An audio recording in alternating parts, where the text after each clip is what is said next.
Welcome to జేజేహే news. ముందుగా headlines చూద్దాం. తొలి రోజు అయోధ్య రామాలయం వద్ద భక్తజన సంద్రం. కిక్కిరిసిపోయిన ప్రధాన ద్వారం. తొలి రోజు సుమారు 5 లక్షల మంది ఆలయాన్ని సందర్శించవచ్చునని అంచనా.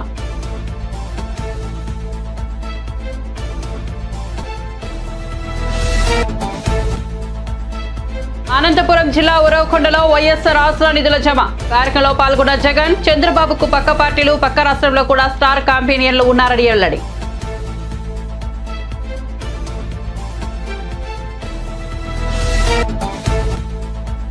వచ్చే నెల నుండే 200 యూనిట్ల ఉచిత విద్యుత్ పథకం. శుభవార్త చెప్పిన తెలంగాణ మంత్రి కోమిటిరెడ్డి. ఇచ్చిన హామీలను 100 రోజుల్లో నెరవేర్చుతామని పునరుద్ఘాటన.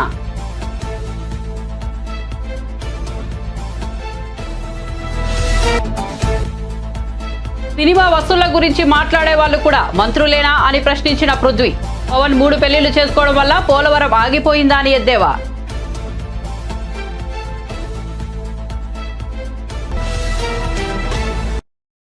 ఇక వార్త వివరాల్లోకి వెళ్తే టీడీపీ అధినేత చంద్రబాబు ఏనాడు ఒక్క మంచి పని కూడా చేయలేదని ఏపీ ముఖ్యమంత్రి జగన్ విమర్శించారు. చెడు మాత్రమే చేసిన చంద్రబాబుకు గజ దొంగల ముఠా ఉందని అన్నారు. రామోజీరావు, ఈనాడు, ఆంధ్రజ్యోతి, టీవీ5 వీళ్లకు తోడు దత్తపుత్రుడు ఉన్నారని ఎద్దేవా చేశారు. వీళ్లకు మనం ప్రతిరోజు సమాధానం చెప్పుకోవాల్సి వస్తోందని అన్నారు. వైసీపీ పాలనలో ప్రతి ఇంట్లో మేలు జరుగుతున్నా మీడియా మొత్తం తన వైపే ఉండటంతో ఏం చెప్పినా చెల్లుబాటు అవుతుందని చంద్రబాబు భావిస్తున్నారని చెప్పారు. అనంతపురం జిల్లా ఉరవకొండలో వైఎస్ఆర్ ఆసరా నిధుల జమ కార్యక్రమంలో జగన్ పాల్గొన్నారు. ఈ సందర్భంగా ఆయన మాట్లాడుతూ ఈ వ్యాఖ్యలు చేశారు. చంద్రబాబు ఏ సంక్షేమం చేయకపోయినా ఆయనను ఆకాశానికి ఎత్తేసేందుకు స్టార్ క్యాంపెయినర్లు ఉండాలని జగన్ అన్నారు. పక్క పార్టీలో, పక్క రాష్ట్రంలో ఆయనకు స్టార్ క్యాంపెయినర్లు ఉన్నారని చెప్పారు. దత్తపుత్రుడు ఒక స్టార్ క్యాంపెయినర్ అయితే ఆయన వదిన మరో స్టార్ క్యాంపెయినర్ అని విమర్శించారు. పక్క రాష్ట్రంలో శాశ్వతంగా ఉండే మీడియా అధిపతులు చంద్రబాబుకు క్యాంపెయిన్ చేస్తుంటారని దుయ్యబట్టారు.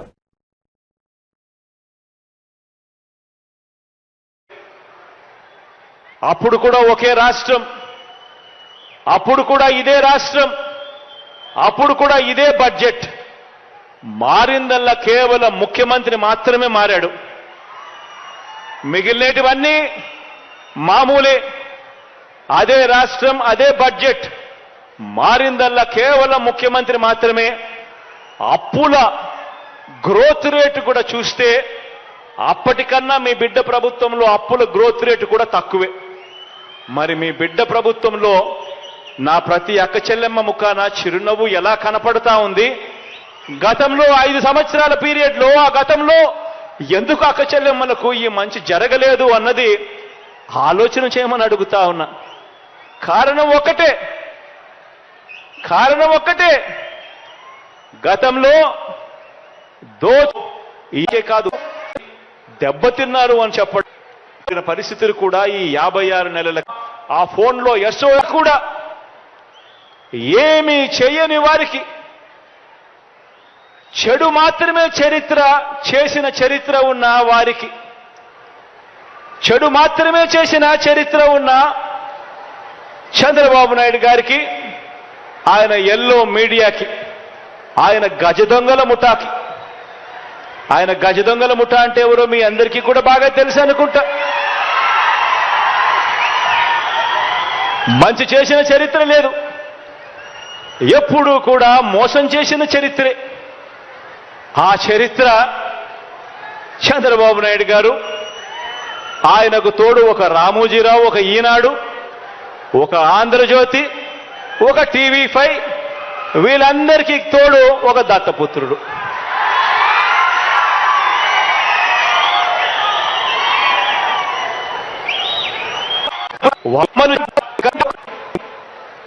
ఈ ముగ్గురు మీడియా అధిపతులు కూడా మన రాష్ట్రంలో ఉండరు, పక్క రాష్ట్రంలోనే ఉంటారు. అక్కడే వాళ్ళు శాశ్వతంగా ఉంటారు. కానీ అక్కడ ఉన్న ఆ మీడియా అధిపతులు, ఓ ఈనాడు, ఓ ఆంధ్రజ్యోతి, ఓ టీవీ5 వీళ్ళందరూ కూడా బాబుకు స్టార్ క్యాంపెయినర్లే. వీళ్ళు కాక రాష్ట్రాన్ని విడగొట్టిన పార్టీలోకి ప్రవేశించిన చంద్రబాబు అభిమాన సంఘం అంతా కూడా చంద్రబాబును జాకీ పెట్టి ఎత్తేందుకు కష్టపడుతూ ఉన్న ఇంకొంతమంది స్టార్ క్యాంపెయినర్లు వీళ్ళంతా కూడా చంద్రబాబు నాయుడు గారికి తోడుగా ఉన్నారు. బీజేపీలో తాత్కాలికంగా తలదాచుకున్నా అది కూడా చంద్రబాబు ప్రయోజనాల కోసం తలదాచుకున్నా పసుపు కమలాలన్నీ కూడా బాబుకు ఇంకొంతమంది స్టార్ క్యాంపెయినర్లుగా కూడా వాళ్ళంతా కూడా ఉన్నారు. ఇంకా బాబుకు వీళ్ళే కాదు, ఇంకా స్టార్ క్యాంపెయినర్లు కూడా బాబుకున్నారు.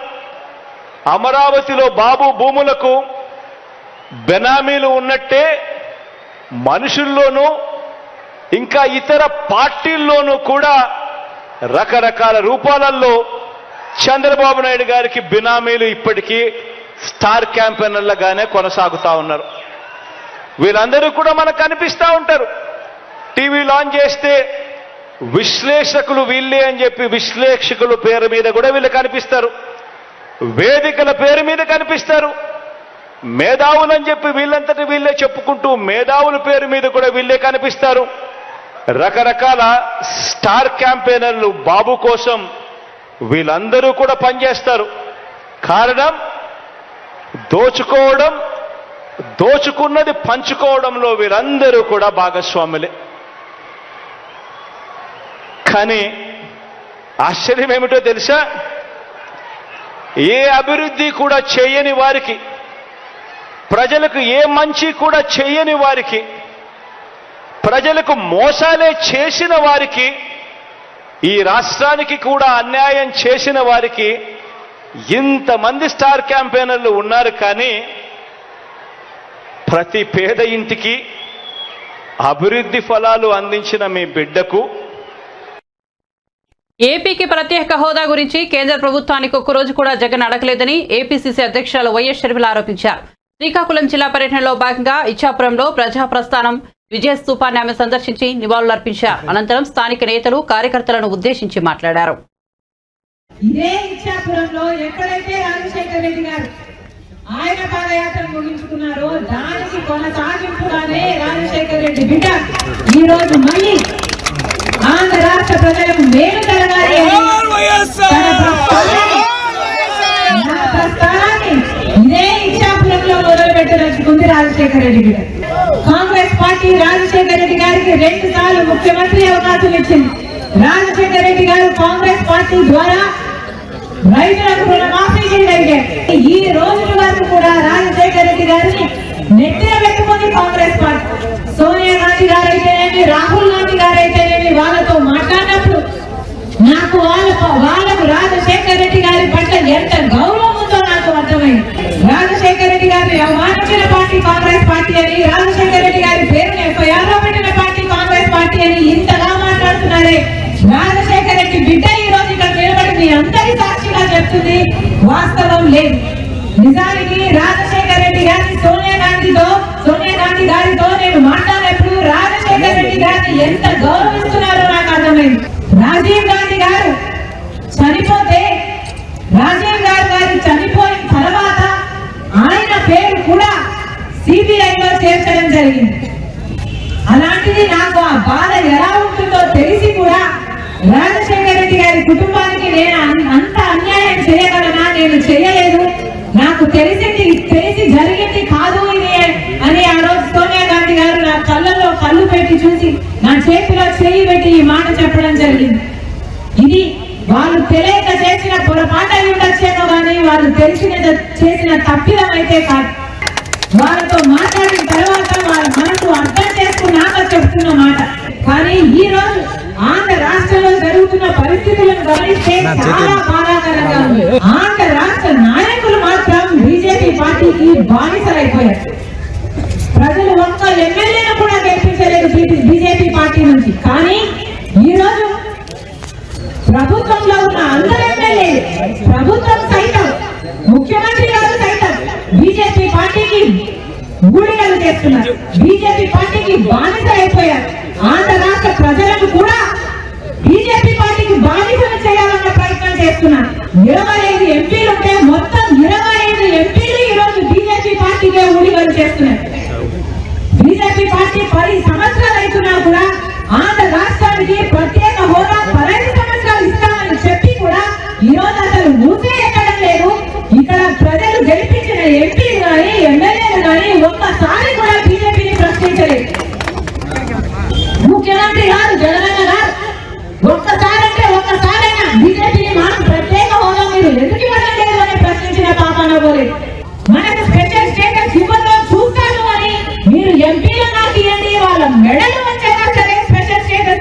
చేస్తానన్నాడు. మరి ఏమైంది చంద్రన్న గారు అని అడుగుతున్నా. సమాధానం చెప్పాల్సిన అవసరం ఉంది. రాజశేఖర రెడ్డి గారి బిడ్డగా చెప్తున్నా, రాహుల్ గాంధీ గారు మొట్టమొదటి సంతకమే ఆంధ్రప్రదేశ్ లోని ప్రత్యేక హోదా కోసం పెట్టాలన్నాడు ప్రధానమంత్రి అయిన తర్వాత. ఆయన మనసులో ఎంత బలంగా ఆంధ్రప్రదేశ్ కు స్పెషల్ స్టేటస్ రావాలి అన్న కోరిక లేకపోతే మొట్టమొదటి సంతకం పెట్టాలంటాడు. ప్రాణ ప్రతిష్ఠ మరుసటి రోజు అయోధ్య శ్రీరాముడిని దర్శించుకునేందుకు తొలి రోజు భక్తులు పోటెత్తారు. పెద్ద సంఖ్యలో రామాలయానికి తరలివచ్చారు. కొంతమంది రామ భక్తులు వేకువజామున 3 గంటలకే ఆలయానికి వచ్చేసి రామ్లల్లాను దర్శించుకోవడానికి ఎదురు చూస్తున్నారు. ఆయన ప్రధాన ద్వారం వెలుపల భారీ భక్త జన సంద్రోహం నెలకొంది. దర్శనం కోసం భక్తులు నిరీక్షిస్తున్నారు. జై శ్రీరామ్ అంటూ నినాదాలు చేస్తున్నారు. కాగా చిన్నపాటి తోపులాటలు కూడా జరిగినట్టు పలు రిపోర్టులు పేర్కొంటున్నాయి. కాగా నేడు అయోధ్య రామాలయాన్ని సుమారు 5 లక్షల మంది భక్తులు సందర్శించుకోవచ్చనే అంచనాలున్నాయి. సాధారణ భక్తులకు నేటి నుంచి దర్శన భాగ్యం కల్పించడంలో పెద్ద సంఖ్యలో హాజరయ్యే అవకాశం ఉందని భావిస్తున్నారు. కాగా భక్తులు ఉదయం 8 గంటల నుంచి బాలరాముడిని దర్శించుకోవచ్చని ఆలయ పెద్దలు చెబుతున్నారు. మధ్యాహ్నం 1 గంట నుంచి 3 గంటల వరకు ఆలయ ద్వారాలు మూసి ఉంచుతారని తెలిపారు. ఆలయంలో 2 సార్లు హారతిని దర్శించుకోవచ్చు. ఉదయం 6:30 రాత్రి 7:30 సమయంలో ఈ అవకాశం ఉంటుందని వెల్లడించారు. ఇక భక్తులు ఆన్లైన్ ద్వారా ఆఫ్లైన్ లో దర్శనం, హారతి పాస్లను పొందవచ్చు.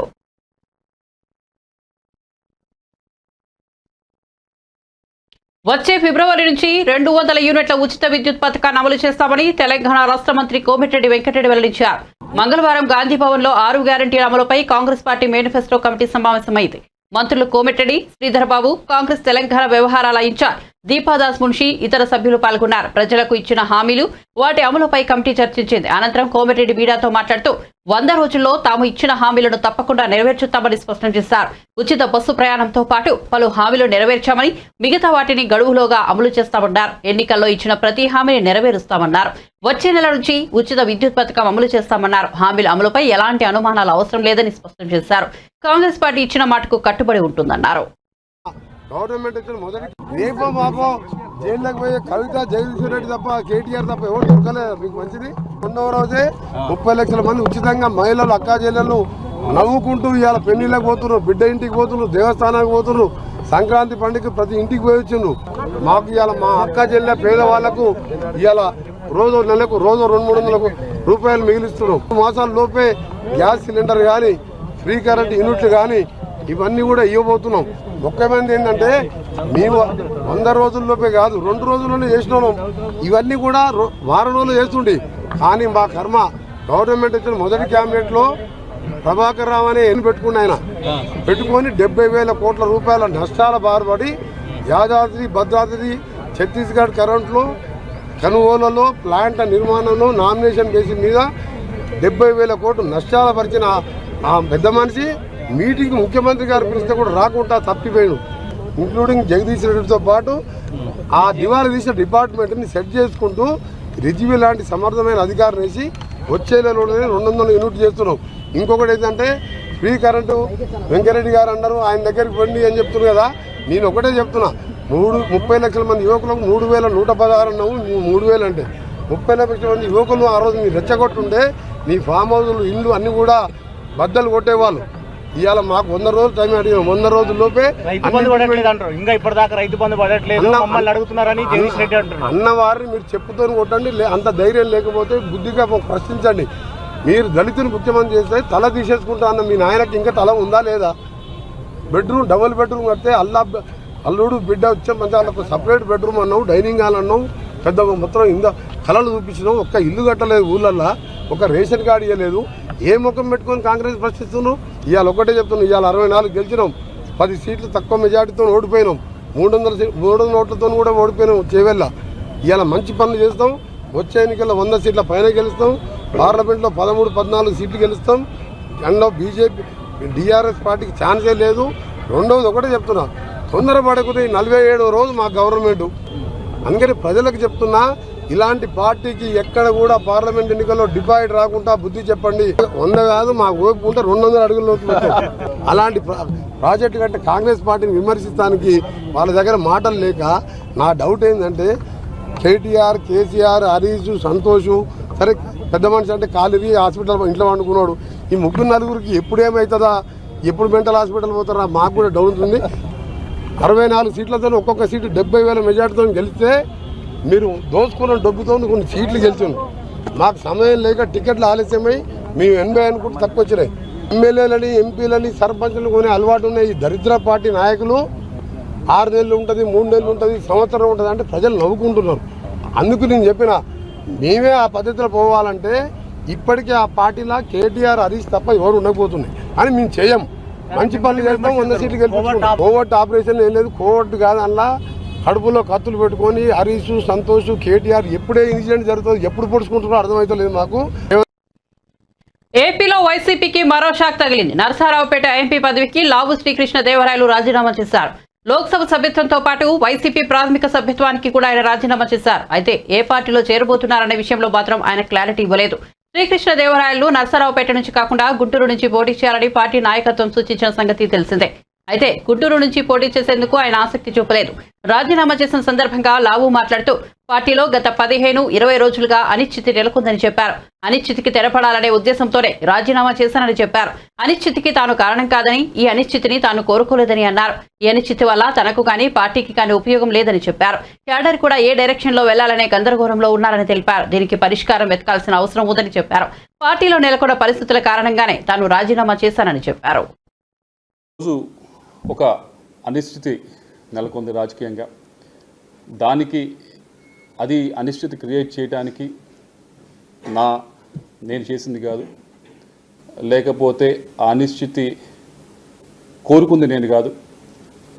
దాన్ని వల్ల ఎక్కువగా ఏదైతే ఈ కన్ఫ్యూజన్ అంతా ఉందో దీనివల్ల అటు పార్టీకి ఉపయోగం లేదు, ఇటు నాకు ఉపయోగం లేదు. మరీ ముఖ్యంగా క్యాడర్ ఎవరైతే ఉన్నారో వారందరూ కూడా ఈ కన్ఫ్యూజన్ సిట్యువేషన్లో గడిచిన 15 రోజుల నుంచి 20 రోజుల నుంచి ఏదైతే నడుస్తూ ఉందో దానివల్ల వారికి కూడా ఎటు వెళ్ళాలా, ఏం చేయాలా, ఏ డైరెక్షన్లో పోవాలనేది అర్థం కాని పరిస్థితిలో వాళ్ళందరూ కూడా ఉండటం జరుగుతూ ఉంది.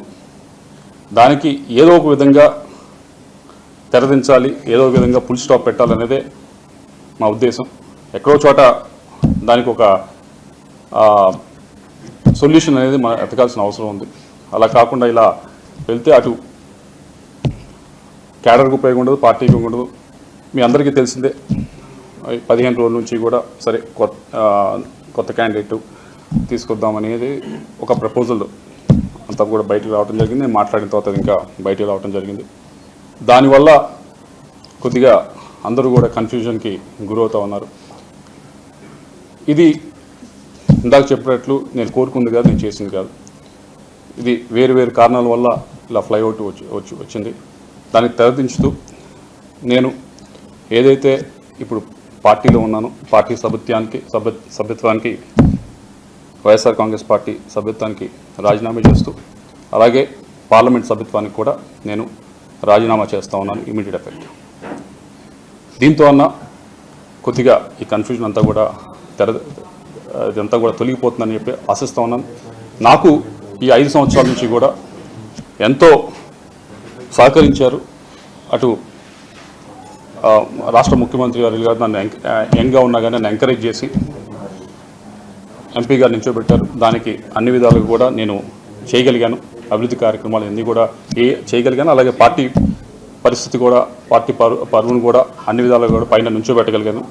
అలాగే కేవలం అదే కాకుండా ఎమ్మెల్యేలు కూడా పూర్తి స్థాయిలో ఈ 15-20 రోజుల నుంచి చూశారు. మీ అందరూ కూడా ఏ విధంగా అయితే వారు గట్టిగా కూడా ప్రయత్నించారు. వారందరికీ కూడా ధన్యవాదాలు తెలియజేసుకుంటూ మీ అందరి దగ్గర నుంచి కూడా సెలవు తీసుకుంటాం. అయోధ్యలో బాలరాముడి విగ్రహానికి సోమవారం ప్రాణ ప్రతిష్ఠ జరిగిన విషయం తెలిసిందే. ప్రధానమంత్రి నరేంద్ర మోదీతో వేద పండితులు ఈ క్రతువును నిర్వహించారు. కోట్లాది మంది ప్రత్యక్ష ప్రచారంలో ఈ వేడుకను వీక్షించారు. కర్ణాటకలోని మైసూరుకు చెందిన శిల్పి అరుణ్ యోగిరాజ్ తీర్చిదిద్దిన బాలరాముడి విగ్రహం భక్తులను ఆకట్టుకుంటోంది. తాజాగా ఈ విగ్రహానికి సంబంధించిన ఓ వీడియో సోషల్ మీడియాలో వైరల్ గా మారింది.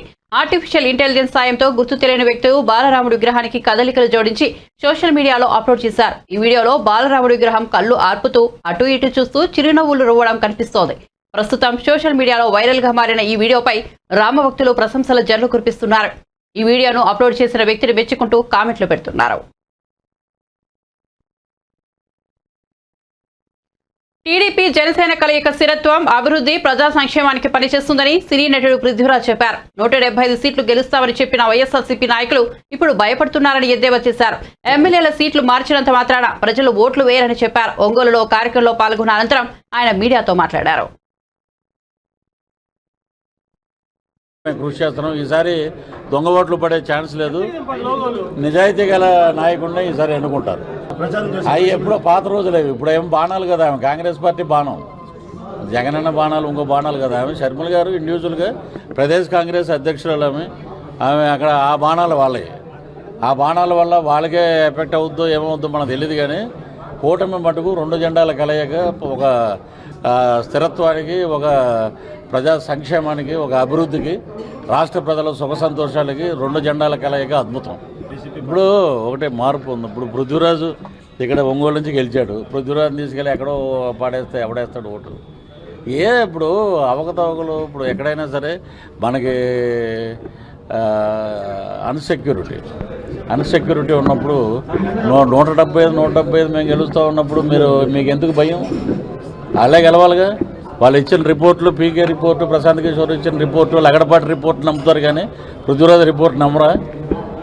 జరిగేది ఉంది. అది 2024 వచ్చేసింది. వర్డిక్ట్ అద్భుతంగా ఉంటుంది, తీర్పు అమోఘంగా ఉంటుంది. మొత్తం ప్రజలంతా కూటమి అయిపోయి ఉన్నారు. ఇది మటుకు తథ్యం. 130 గెలుస్తుందనే ధీమా ఉంటే ఇప్పుడు ఆయన ఏంటంటే బ్రోలో అసలు నాకు తెలిసి ఇతను డ్యాన్స్ చేసాడని నాకు తెలియదు. నేనేదో సముద్రకాని గారు ఏం చెప్పారంటే ఒక బాధ్యత లేని ఒక వ్యక్తి డ్యాన్సులు వేస్తున్నాడు, అలాంటి క్యారెక్టర్ ఉంది, మీరు చేస్తారన్నట్టే చేశాను నేను. సరే, అంబటి రాంబాబు గారు మినిస్టర్ ఏంటి రోడ్ల మీద డ్యాన్స్ చేస్తున్నాడు, ఇతను గడ్డం పెట్టాడు బోడీ గారు లాగా, డూప్ లాగా, ఏంటిది అనుకున్నాను నేను. అప్పుడు ప్రచారానికి వెళ్ళాం, అప్పుడు క్లీన్ షేవ్. ఈయన కాదే అనుకున్నా నేను. డ్యాన్స్ చేస్తాడు. డ్యాన్సుల గురించి, సినిమాల గురించి, కలెక్షన్ల గురించి, డిస్ట్రిబ్యూటర్లు, ఒంగోలు వాళ్ళు డిస్ట్రిబ్యూటర్లు, సినిమా హాల్లో కలెక్షన్ల గురించి మాట్లాడేవాళ్ళు వీళ్ళు మినిస్టర్లు ఏంటంటే. ఇక్కడ ఏమైనా తెలుసా ప్రాజెక్టుల గురించి? 4.5 సంవత్సరం ఎవడైనా మాట్లాడాడా? 136 స్థానాలతోటి మిశ్రమ ప్రభుత్వం ఏర్పడితే 21 ఎంపీ స్థానాలు రాసుకోండి. ఇది నేను వస్తున్నా త్వరలో మార్చిలో ప్రచారానికి, అప్పుడు చూపిద్దాం మిగతా సంగతి అంతా. నేను పోటీ చేయనండి. నేను ఆ కూటమి వెనకాల ఉంటాను. నేను ఇప్పుడు మా చంద్రబాబు గారును పవన్ కళ్యాణ్ గారు వదిలిన బాణం పృథ్వీరాజు. ఈ 3 పెళ్లిళ్ళు చేసుకోవడం వల్ల పోలవరం ప్రాజెక్ట్ అయిపోయిందే, లేకపోతే ఒంగోలు రోడ్లు అయిపోయినాయి, నెల్లూరులో డెవలప్మెంట్ అయిపోయింది. ఎందుకండి మాట్లాడినాయి? నీవు చేసిన అభివృద్ధి అది. రాజశేఖర రెడ్డి గారు ఉన్నప్పుడు ప్రెస్ మీట్లు ఉండేవి. ఇప్పుడు ఎవరేం మాట్లాడలే. కొత్తగా గుడ్ మార్నింగ్ హైదరాబాద్ అనేవాడు చిరంజీవి గారి సినిమాలో, ఏదో సినిమాలో పెట్టారు కదా, అది గుడ్ మార్నింగ్ అని ఒకటి వస్తుంది. ఈ బూతులు మినిస్టర్లు, బూతులు యూనివర్సిటీ కుప్పగోలు పోయే రోజు దగ్గరలో ఉంది. 100 డేస్లో అసలు రాజధాని లేదు. 3 ఎక్కడి నుంచి వచ్చినాయండి? ఇంకా మా మనవాడిని అడిగా రాజధాని ఎక్కడంటే నోరు మూసుకోండి. ఇంకా మీరు ఎంత చదువుకుని, ఎంఏ చదువుకుని ఏం మాట్లాడుతున్నారు? ఎక్కడ ఉంది రాజధాని? ఇప్పుడు ఎలక్షన్ మొదలవుతుంది, వచ్చాక ప్రచారరథం ఎక్కి దుమ్ము దులుపుతాను. ఏంటనేది శ్రీకాకుళం నుంచి శ్రీకాళహస్తి వరకు ప్రచారం చేసి వాడుకు దొబ్బి వదిలేసినటువంటి అధికార పార్టీ దానికి తగ్గ సమాధానం చెప్పే రోజు దగ్గరలోనే ఉంది. ఎవడ జాతకం ఏంటనేది నా దగ్గర ఉన్నాయి. ఇప్పుడు లోకేష్ బాబుది రెడ్ డైరీ అన్నారు కదా, నా దగ్గర ఉంది పిఆర్ డైరీ అని. ఏపీలోని సమస్యలు ఇన్ని రోజులుగా షర్మిలకు కనిపించలేదా అని బీజేపీ నేత భానుప్రకాష్ ప్రశ్నించారు. తిరుపతిలో మీడియాతో మాట్లాడిన ఆయన దొంగ ఓట్లతో వైఎస్ఆర్సీపీ మళ్లీ అధికారంలోకి రావాలని భావిస్తోందన్నారు. తిరుపతి ఉప ఎన్నికల అక్రమాలపై చర్యలు తీసుకోవడంలో అధికారులు అలసత్వం చూపుతున్నారని ఆరోపించారు. కరెన్సీ నోట్లు, దొంగ ఓట్లు, కరెన్సీ నోట్లతో ఎన్నికల్లోకి వెళ్ళి తద్వారా ఎన్నికల్లో గెలవాలని చెప్పి అధికార పార్టీ పన్నాగాలు పడుతోంది. తిరుపతి బై ఎలక్షన్స్ లో ఈ ఎలక్షన్ దొంగ ఓట్లు ప్రక్రియలో భాగంగా ఎపిక్ కార్డ్స్ ఈఆర్ఓ వెబ్సైట్ నుంచి దాదాపు 34,000 పైచిలకు ఎపిక్ కార్డ్స్ని డౌన్లోడ్ చేసుకోవడం జరిగింది. దాని మీద భారతీయ జనతా పార్టీ పూర్తి ఆధారాలతో కేంద్ర ఎన్నికల సంఘానికి ఫిర్యాదు చేయడం జరిగింది. కేంద్ర ఎన్నికల సంఘం రాష్ట్ర ఎన్నికల సంఘానికి, రాష్ట్ర ఎన్నికల సంఘం పోలీసు యంత్రాంగానికి దీని మీద విచారణ చేపట్టాలని చెప్పి ఆదేశాలు జారీ చేయడం జరిగింది. విచారణ మొదలుపెట్టారు. కానీ ఈ దొంగ ఓట్ల వ్యవహారంలో కేసుని పక్కదారి పట్టించే ప్రయత్నం పోలీసు అధికారులు చేస్తున్నారు. మేము దీని మీద తిరుపతి ఎస్పీ గారికి కలిసి ఫిర్యాదు చేయడం జరిగింది. అసలు నిందితుల్ని తప్పించడానికి పోలీస్ యంత్రాంగం ప్రయత్నం చేస్తోంది. నిష్పక్షపాతంగా విచారణ జరిపించండి. ఎందుకంటే దీంట్లో 20% ప్రభుత్వ అధికారులుంటే 80% రాజకీయ నాయకుల హస్తం ఉంది, అధికార పార్టీ నాయకుల హస్తం ఉంది. అధికార పార్టీ నాయకులు మంది మార్బలంతో ఈ దొంగ ఓట్ల వ్యవహారం రాష్ట్ర వ్యాప్తంగా నడిపారు. ఇది తిరుపతికి ఒకటే పరిమితం కాదు, శ్రీకాకుళం నుంచి కుప్పం వరకు అన్ని ప్రాంతాల్లో దొంగ ఓట్ల మీద ఆధారపడి ఎన్నికల్లో గెలవాలనుకుంటున్నారు. మీరు ఎందుకు రాజకీయ నాయకులను తప్పించే ప్రయత్నం చేస్తున్నారు? ఇండియన్ అడ్మినిస్ట్రేటివ్ సర్వీస్ ఆంధ్రప్రదేశ్లో అధికార పార్టీ సర్వీస్గా మారిపోయింది. వైసీపీ నాయకులు ఏది చెప్తే అది పోలీస్ అధికారులు దాన్ని వింటున్నారు. ఇది మంచిది కాదు, ప్రజాస్వామ్యంలో ఇది మంచిది కాదు. ఈ 4.5 సంవత్సరాల్లో మిత్రులారా ఆంధ్రప్రదేశ్లో ఎన్నికల పేరుతో ఎంపికలు చేశారు. భారతీయ జనతా పార్టీ డిమాండ్ చేస్తోంది, ఆ రోజు అధికార పార్టి తరపున ఎన్నికైనటువంటి తిరుపతి ఎంపీ అనర్హుడిగా ప్రకటించాలి. ప్రజలు ఓటేస్తే గెలిస్తే ప్రజా విజయం అవుతుంది. మీరు దొంగ ఓటుతో గెలిచి ఓ ప్రజాప్రతినిధిగా మీరు ఉన్నారంటే ఇది నైతిక కాదు. నైతిక బాధ్యత వహిస్తూ మీరన్నా రాజీనామా చేయండి, లేకపోతే రాబో రోజుల్లో ఒక్క రోజైనా సరే ఖచ్చితంగా మీరు సస్పెండ్ అయ్యే అవకాశం ఉంది. ఇది నిష్పక్షపాతంగా విచారణ జరగట్లేదు. ఇక్కడ అధికార పార్టీ నాయకుల ఆధ్వర్యంలో విచారణ జరుగుతోందని చెప్పి మేము భావిస్తున్నాం. ఎందుకంటే వన్స్ పోలీస్ డిపార్ట్మెంట్కి వచ్చిన తర్వాత వాళ్ళ స్టైల్లో కానీ విచారణ చేస్తే ఈ 15 రోజుల్లో నిందితుల్ని ఖచ్చితంగా గుర్తించి అరెస్ట్ చేసేవాళ్ళు. ఇప్పటివరకు ఎంతమందిని గుర్తించారు మీరు? ఈ దొంగ ఓట్ల వ్యవహారంలో ఎంతమందిని గుర్తించారని చెప్పి పోలీస్ శాఖను భారతీయ జనతా పార్టీ ప్రశ్నిస్తూ ఉంది. నిష్పక్షపాతంగా విచారణ జరిగితే ఆంధ్రప్రదేశ్లో అధికార పార్టీ అభ్యర్థులు చాలామంది డిస్క్వాలిఫై అయిపోతారు. ఎందుకంటే ఎన్నికల నియమావళిని ఉల్లంఘించారు కాబట్టి. ఎన్నికల ప్రక్రియలో ఈ దొంగ ఓట్లు చేర్చడంలో కానీ తయారు చేయడంలో కానీ దగ్గరుండి నడిపించినటువంటి ఈ రాజకీయ నాయకులు చాలామంది ఈరోజు ఎన్నికల బరిలో ఉన్నారు. వీరందరూ తొందరలోనే డిస్క్వాలిఫై అయ్యే అవకాశం ఉంది. కాబట్టి దాన్ని బెదిరిపోయి పోలీసుల్ని లొంగ తీసుకోనో ఏమో వాళ్ళ కేసును నీరుగార్చే ప్రయత్నం చేస్తున్నారు. వీరు వెనక నుండి నడిపించే శక్తులు వ్యక్తుల మీద చర్యలు తీసుకుంటే మొత్తం వాస్తవాలు ప్రజల ముందు వస్తుంది. ఈ 4 సంవత్సరాల్లో ఆంధ్రప్రదేశ్ని పూర్తిగా అంధకార ప్రదేశ్గా మార్చినటువంటి చరిత్ర జగన్మోహన్ రెడ్డి గారికి దక్కుతుంది. ఈ 5 సంవత్సరాల కాలంలో ఆంధ్రప్రదేశ్లో ఎవరున్నా బాగుపడ్డారా అంటే అధికార పార్టీని నమ్ముకున్న నాయకుల్లో కొందరు అమ్ముకొని బాగుపడ్డారు. నిన్న మొన్నటమే కనబడుతున్నాయి షర్మిల గారికి సమస్యలు. అంటే కాంగ్రెస్ పార్టీలో చేరిన తర్వాతే కనబడుతుందమ్మా మీకు, అంతకుముందు ఏం కనపడలేదా? ఆంధ్రప్రదేశ్లో 4 సంవత్సరాలు ఇదే జరుగుతోంది. ఆ రోజు ఎందుకు ప్రశ్నించలేదు మీరు? ఆ రోజు ప్రశ్నించుంటే మీరు ఈరోజు ప్రశ్నించే ప్రశ్నకి ప్రజలు మిమ్మల్ని నమ్ముండేవాళ్ళు. కాంగ్రెస్ పార్టీని తిట్టలేదు. ఈరోజు ఎత్తి బుధాన వేసుకున్నారు. నీ స్వార్థం కోసం, నీ స్వార్థ రాజకీయాల కోసం, నీ రాజకీయ భవిష్యత్తు కోసం నీవు ఊసరి వెళ్ళి రాజకీయాలు ఆడుతున్నావు తప్ప ప్రజలు నీ మాటలు నమ్మే పరిస్థితిలో లేరు. బులెటిన్ ముగించే ముందు హెడ్లైన్స్ మరోసారి చూద్దాం. తొలి రోజు అయోధ్య రామాలయం వద్ద భక్తజన సంద్రం. ఇక్కిరిసిపోయిన ప్రధాన ద్వారం. తొలి రోజు సుమారు 5 లక్షల మంది ఆలయాన్ని సందర్శించవచ్చనే అంచనా.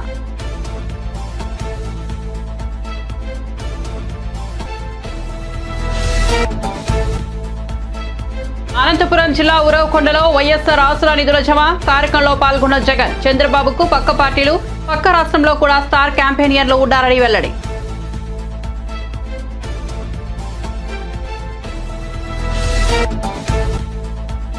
వచ్చే నెల నుంచే 200 యూనిట్ల ఉచిత విద్యుత్ పథకం శుభవార్త చెప్పిన తెలంగాణ మంత్రి కోమటిరెడ్డి. ఇచ్చిన హామీలను 100 రోజుల్లో నెరవేర్చుతామని పునరుద్ఘాటన.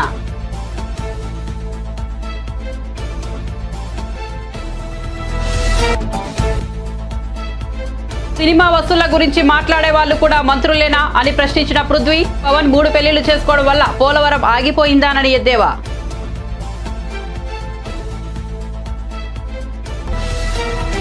మరిన్ని అప్డేట్స్ కోసం చూస్తూనే ఉండండి జై జై హే న్యూస్.